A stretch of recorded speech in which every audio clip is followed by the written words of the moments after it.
too that it's possibly a regular Australian combination of Southby and McMahon in goals. I mean, Wilson certainly towards the end of her career at 33. She, I know, has eyes on the Commonwealth Games and Worlds next year, but you know, we look at McMahon and Southby, what are they, 21 or so? Contact, offside, wing attack. Yeah, I mean, taking this year out of the picture, certainly McMahon has world class written all over her, and being able to team up each week with Southby is a huge benefit, and that's something you have to put your hands together to Vicky Wilson for, though, the fact that she doesn't play regularly with the other Australian players, and the workload for her is quite incredible within the Queensland lineup. Bothwell, 12 minutes to go. Firebirds. Illich appealing. Siobhan Aldridge having nothing of it. It's Queensland ball. Barnage wing defender obstruction.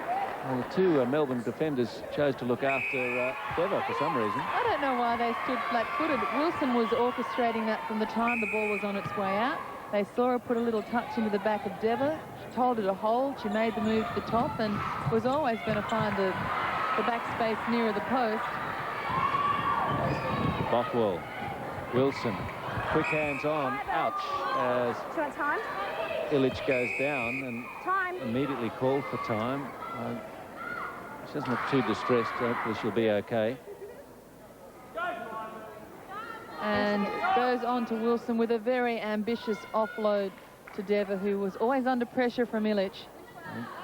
See if Illich rolls the ankle as she lands. Oh, can't see. She's obscured there by, I think it was Bourne. So, pretty safe bet that she knows where that lateral ligament is in that right foot. Tad at ginger. Sure she'll have the preventative strapping on. They all do, don't they? Yeah, they should. I need sponsorships from strapping companies. They certainly get through some. I'll blow the whistle first. She's okay. That's good. 9 is the lead for Melbourne. Quick hands, Janet Bothwell back to Dever. Oh. And that was smart work. It deserved the goal. It's two rather poor attempts in the last couple of minutes from Dever when they need everything to drop. Contact. Penalty pass. McInnes to Illich to Howie. 11 minutes on the clock. Barnage coursing wing. Howie. Good touch from Dendecker, was really working the arms over Southby's ball. Still very congested on court. There's no easy ground made at all. Been a tough game. McMahon finally gets a clean feed, but steps. Yeah, footwork call. Leanne Matthews with the ball now was in the original starting 7 we were given at wing defence. And they rejigged that, having had Bothwell at wing attack and Clark in the centre. Ended up with Bourne at wing attack, then Bothwell and Karen Clark at wing defence. And Matthews eventually finding a way on as goal defence. And she better get this one. And Dever not wearing a mouth guard. It's hard to fathom, isn't it, when she's on the end of those all game. I'll tell you what, if I had straight teeth like that, I'd be looking after them.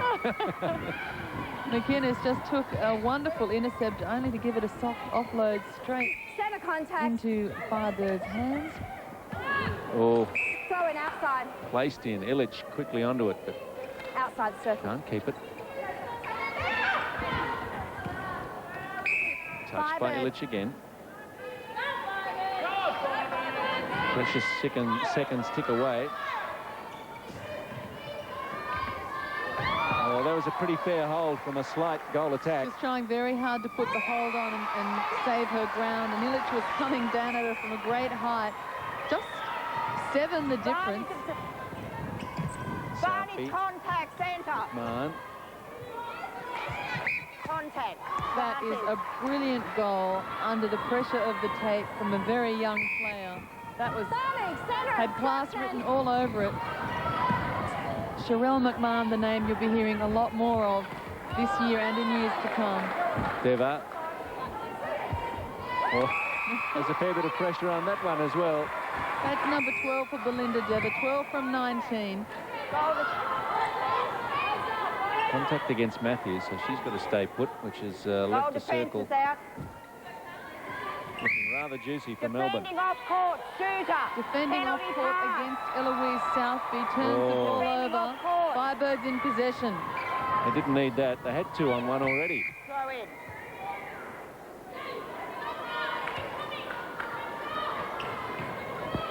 Dever. Oh. Wing attack, offside in the top of the circle. Offside, wing attack. Free pass, Phoenix. Born offside in the Firebird circle again, lets them off the hook. Second time in the match. I think the first one was in the first quarter. Wing attack, Maybe she's gone up a shoe size. Howie, Dick, McMahon.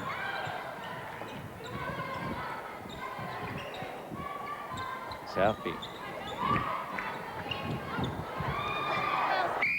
Throw in. Oh, that was a hard call to make for Jan Cross. There were hands all over that.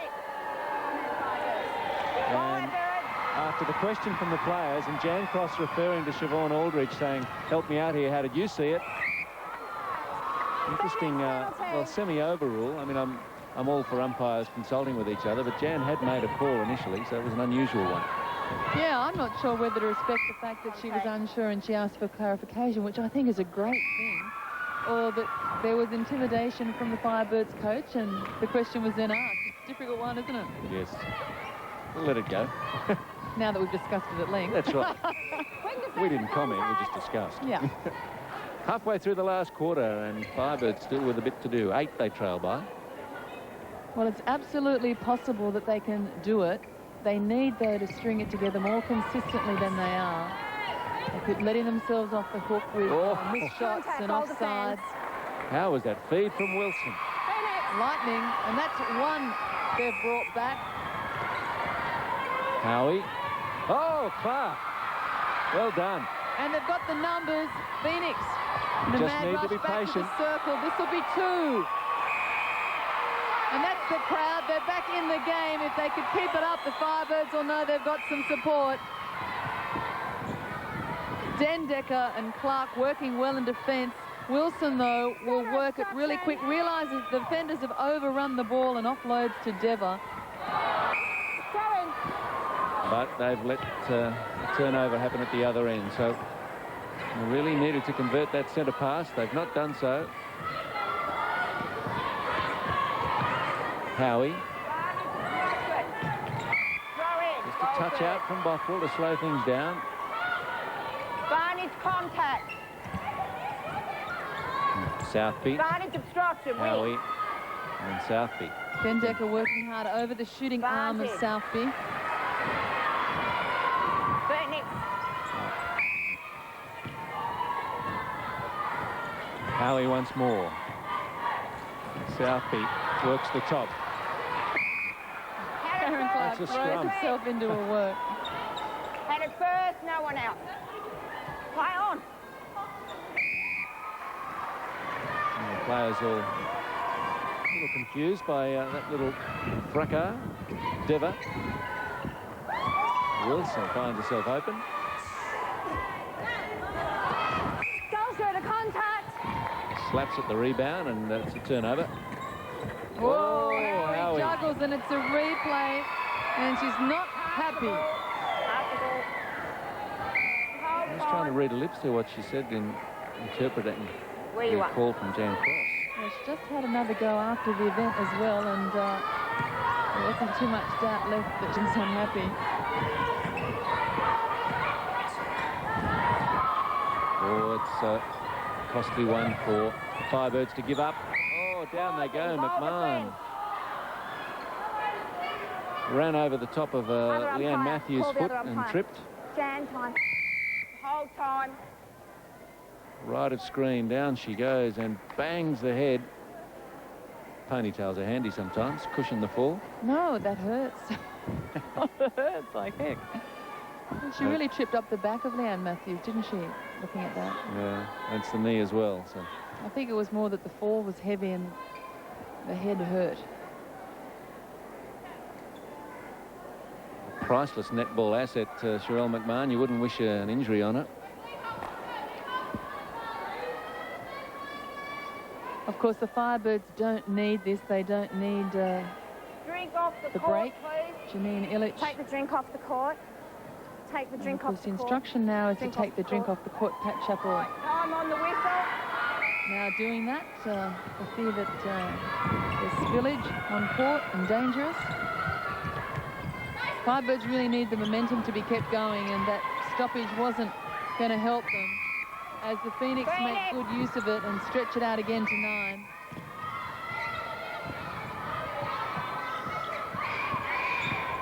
Vantage Howie. contact. Holding elbow.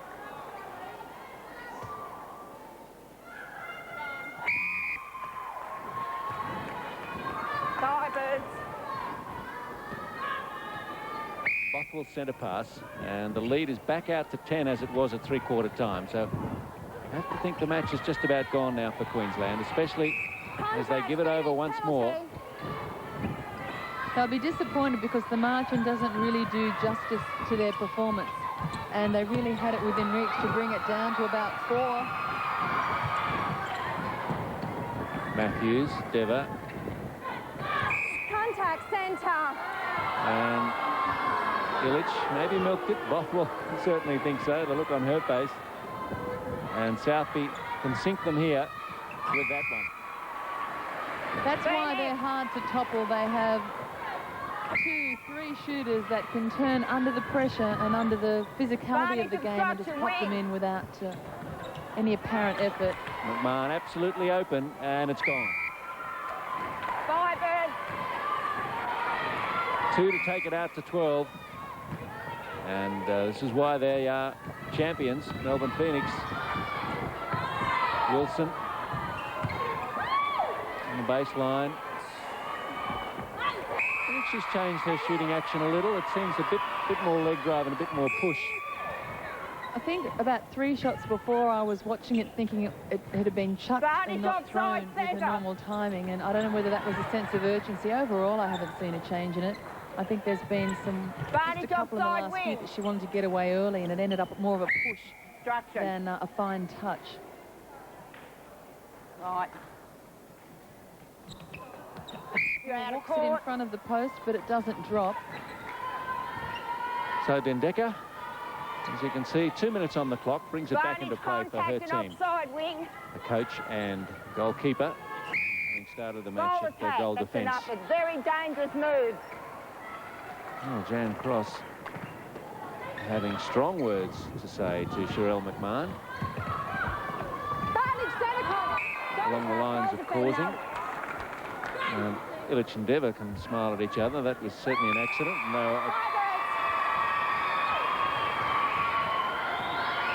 that clash at least resolved in the best of spirits.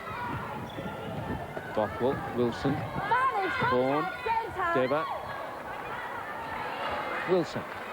They can keep this under 10. It'll be a fairer looking scoreline, I think. Particularly considering the absolutely wholehearted effort given by Queensland Firebirds here in a match they were never really expected to win, but they've certainly given Phoenix something to think about. Now it's Ingrid Dick to Sherelle McMahon. Contact. Throw in. And Queensland will take the throw in. Last minute now. Matthews to Bothwell, Wilson, and depending on the size of other margins in this round 4, Phoenix could find themselves anywhere in the top 3, but from their point of view, they'd love to be back at number 1. And she walks it in, does Sherelle McMahon, and 11 the lead. And possibly time for one more. No sign of the timekeeper just yet. Howie has had a strong showing at wing attack. She having started the match Take a penalty. at centre. Pass the shot. Matthews gives it to McMahon and on to Southby, and the crowd out of the game. Firebirds. And time blown. That's the end of it. And 12 the margin in the end.